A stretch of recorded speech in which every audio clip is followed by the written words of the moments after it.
The celebrations on the day of an actual death were allegedly even greater, and lurid rumours spread of the orgiastic celebrations and sex and hard drinking that went on after one of their number committed suicide. As Augustine wrote, "These people lived as bandits, died as circumcellions, and are honoured as martyrs. Drink up, live long," declared the inscription put up to one martyr, apparently without irony. Others, Christians and non-Christians alike, watched such behaviour with revulsion. The circumcellions seduce others whom they can of either sex to join them in this mad behaviour, wrote Augustine. To the alarm of many, this behaviour seemed to be contagious. The fanatical followers of one bishop barricaded themselves inside a basilica and threatened to commit mass suicide by setting themselves on fire. Augustine's writing on these men are scornful and belittling. He was engaged in as much a propaganda war as an ideological one, and he knew it. The circumcellions claimed suicide as a high calling. Augustine batted it away dismissively as a game. It was, he wrote, the daily sport of these people to kill themselves by throwing themselves over precipices or into the water or into the fire. They were, wrote another bishop in disgust, little more than a death sect. It was by no means only the circumcellions who celebrated martyrs. A certain glamour clung to these doomed figures. Moreover, the idea that all sins were wiped out at the point of bloody death had not been lost on some of the soon-to-be martyrs. Many made the most of their last few hours on earth with enthusiasm, and the atmosphere in the cells could become quite carnival-like.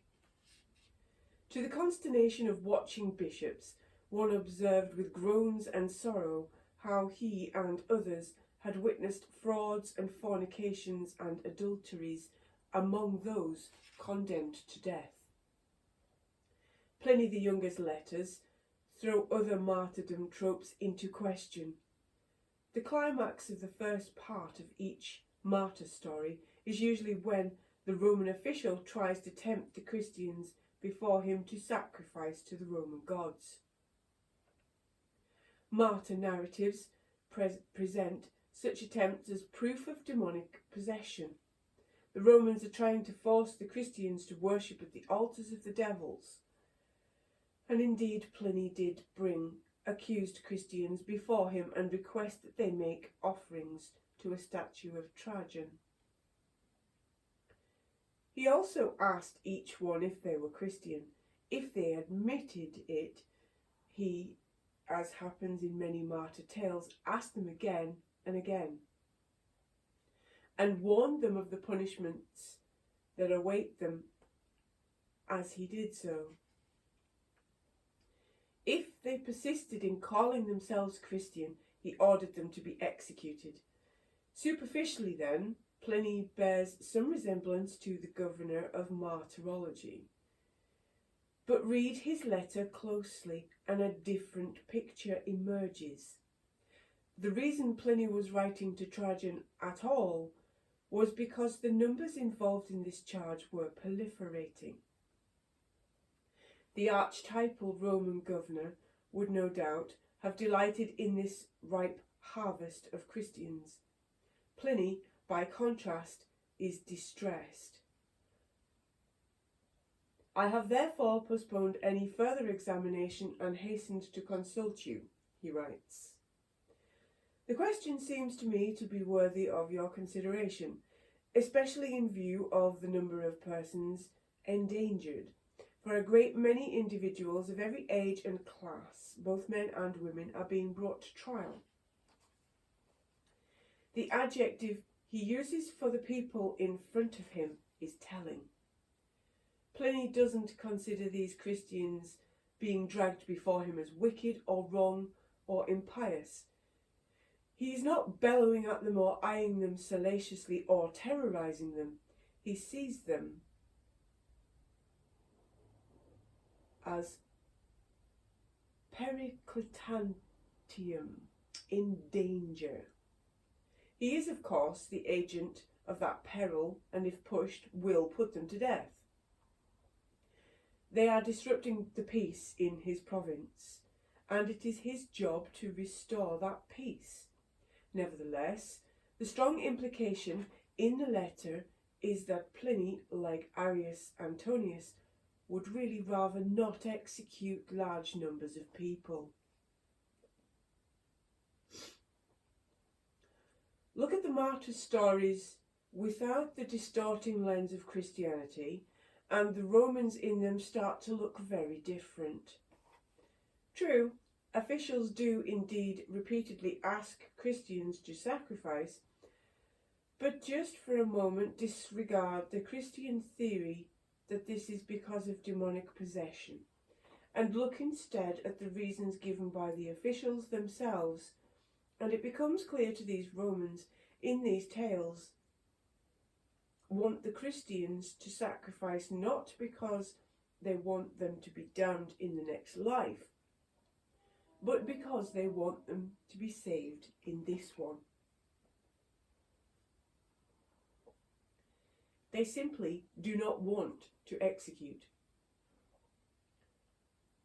In one tale, a Roman prefect named Probus asks the Christian on trial before him no fewer than 9 times to obey and escape execution. The prefect begs the Christian to think of his weeping family, to spare himself pain, to go free, to give up this madness of yours, to yield to your family's tears. Think of your youth and offer sacrifice, he says.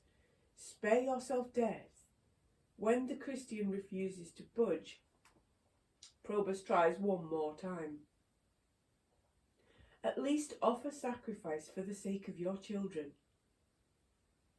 When the Christian is unmoved, Probus issues a more explicit warning. Take thought for yourself, young man. Offer sacrifice, so that I shall not put you to torture. The Christian refuses and dies. But not for want of trying on Probus's part. In another story, when a young girl called Eulalia presents herself before a governor, he struggles to dissuade her. Think of your future marriage, he begs. Think of the great joys you are cutting off. The family you are bereaving follows you with tears. You are dying in the bloom of youth. Your rash conduct is breaking their hearts. Eulalia too ignores him. Some Roman officials in these tales tried unsuccessfully to jolly the would-be martyr out of it.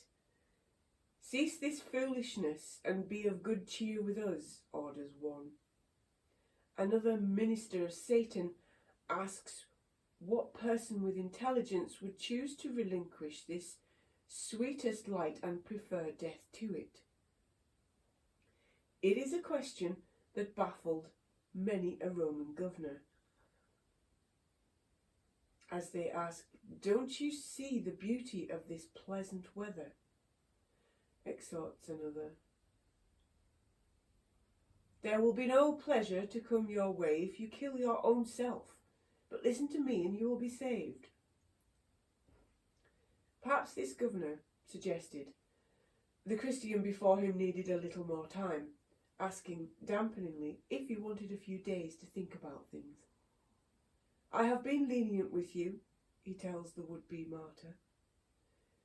"If you, for your part, will only be lenient with yourself, then I shall be all the more pleased." In the trial of a veteran soldier named Julius, financial incentives are even proffered under the nose of a Christian by a prefect named Maximus. "You shall receive a generous bonus if you take my advice and sacrifice to the gods," says Maximus temptingly. Martyr stories cannot, of course, be taken as fact, but they can be taken as an indication of what Christians would believe, or even what they wanted to believe. They show that early Christians could accept the idea that Roman officials might seem keen, desperate even, to stop them dying. Officials in these tales would go to extraordinary lengths to find a form of sacrifice that would be at once agreeable to the emperor and acceptable to the Christians.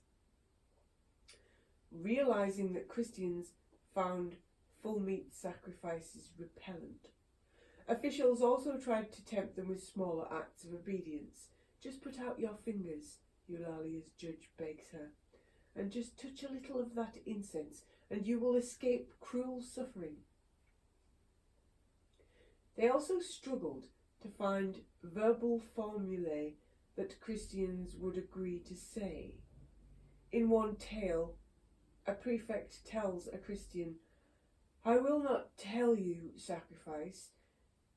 You need not do any such thing. Simply take a little incense, some wine, and a branch, and say, 'Zeus, all highest, protect this people.'"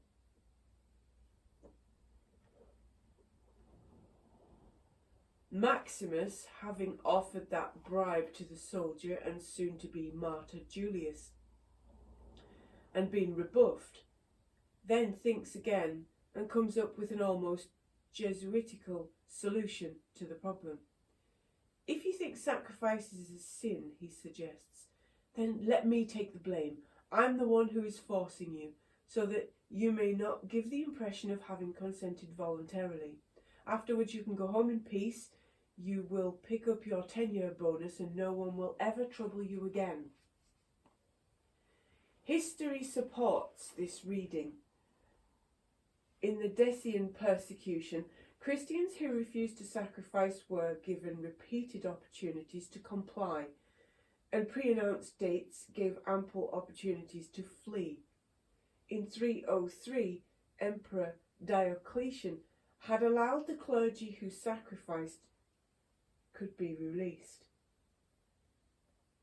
Other officials commuted sentences to avoid execution, condemning would-be martyrs not to death but to a spell in the mines or banishment instead. It is likely that almost all Christians in times of persecution simply sacrificed and escaped death. In Africa, for example, no governor is known to have executed Christians until the year 180. The Christian martyrs number hundreds, not thousands, according to the scholar W.H.C. Friend. The officials in the martyr tales were rarely thanked for their efforts to save or dissuade. The Christian who was advised to look at the sunny weather rebuffed his temper by declaring, "The death which is coming to me is more pleasant than the life which you would give me." The prefect, or as the narrative has it, tyrant, who tells the Christian to cheer up and cease his foolishness, is bluntly informed that he is the most impious of all men. When Eulalia's governor offers her a compromise, she spits in his eye. The prefect Maximus, who had alternately attempted to bribe and then reason the veteran Julius into living, was told that the money he was offering was the money of Satan, and that neither it nor your crafty talk can deprive me of the eternal light. It is not without some sympathy that one reads the prefect's terse response. "If you do not respect the imperial decrees and offer sacrifice, I am going to cut your head off." Julius replies boldly, but somewhat ungraciously, that to live with you would be death, for me. He is beheaded. Non-Christians were alternately baffled and repelled by such excess. Pliny himself describes Christianity as nothing more than a degenerate sort of cult carried to extravagant lengths. For a long time, Romans struggled to understand why Christians couldn't simply add the worship of this new Christian god to the old ones. It was known that Christianity had sprung from Judaism, and that even the Jews had offered prayer and sacrifice to Augustus and later emperors in their temple. If they had done so, and theirs was the more ancient religion, then why couldn't the Christians? Monotheism is the rigid Christian sense, was all but unthinkable to polytheists. If you have recognised Christ, as one official put it, then recognise our gods too. Not just unthinkable, but to many unnecessary to the point of histrionic. As another prefect in another trial pithily put it, what is so serious about offering some incense and going away? The Emperor Marcus Aurelius disparaged martyrdom as mere stage heroics. Others saw it as simply deluded.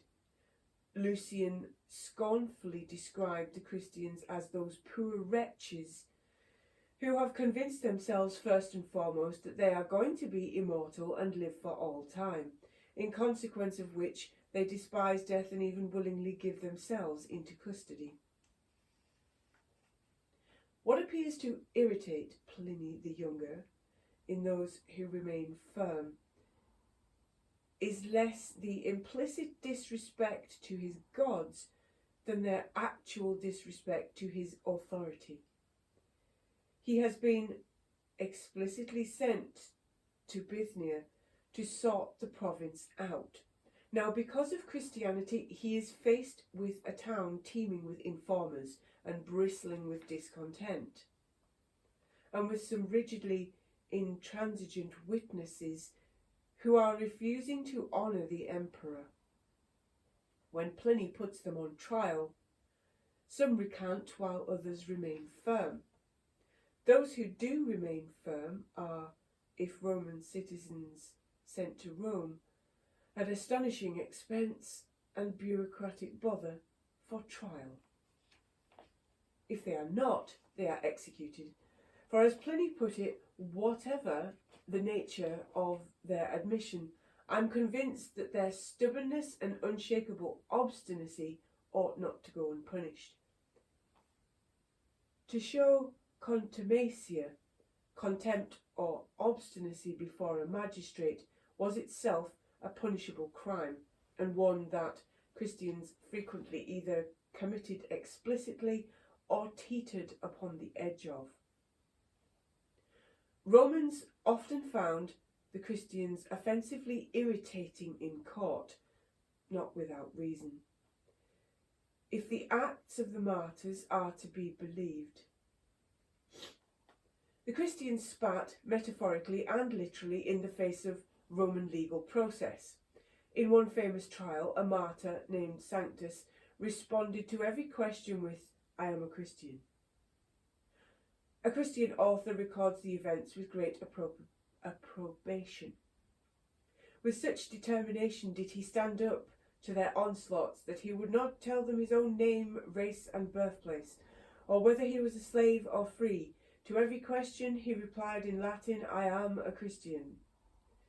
This he proclaimed over and over again, instead of name, birthplace, nationality and everything else, and not another word did the heathen hear from him. The heathen were less approving of this behaviour, and the presiding governor promptly had him tortured some more. What should Pliny do with these odd people? Trajan's reply is brief and to the point. He doesn't get into theological or legal debates about the legal status of Christianity, to the disappointment of later scholars. nor does he fulminate against the Christians. He does agree with Pliny that those who are proved to be Christian must be punished, though for precisely what charge is unclear. He also adds, in the case of anyone who denies that he is a Christian and makes it clear that he is not by offering prayers to our gods, he is to be pardoned as a result of his repentance, however suspect his past conduct may be. Roman emperors wanted obedience, not martyrs.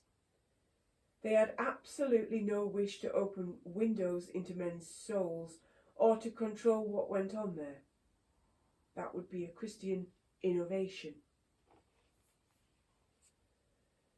Despite declaring bluntly that those who are Christian should be punished, Trajan then goes on to add a clause that would give considerable legal protection to all Christians in his empire for well over a century.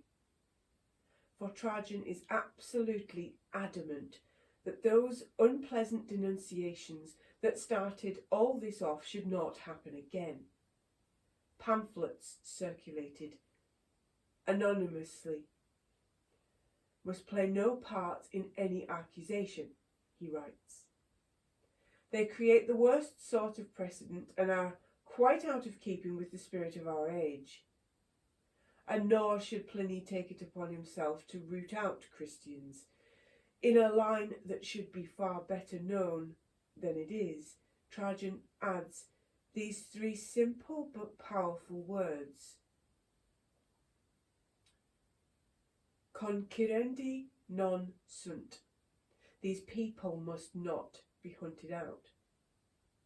Many Romans didn't like the Christians. They found their reclusive behaviour offensive, their teachings foolish, their fervour irritating, and their refusal to sacrifice to the emperor insulting. But for the first 250 years after the birth of Christ, the imperial policy towards them was first to ignore them, then to declare that they must not be hounded.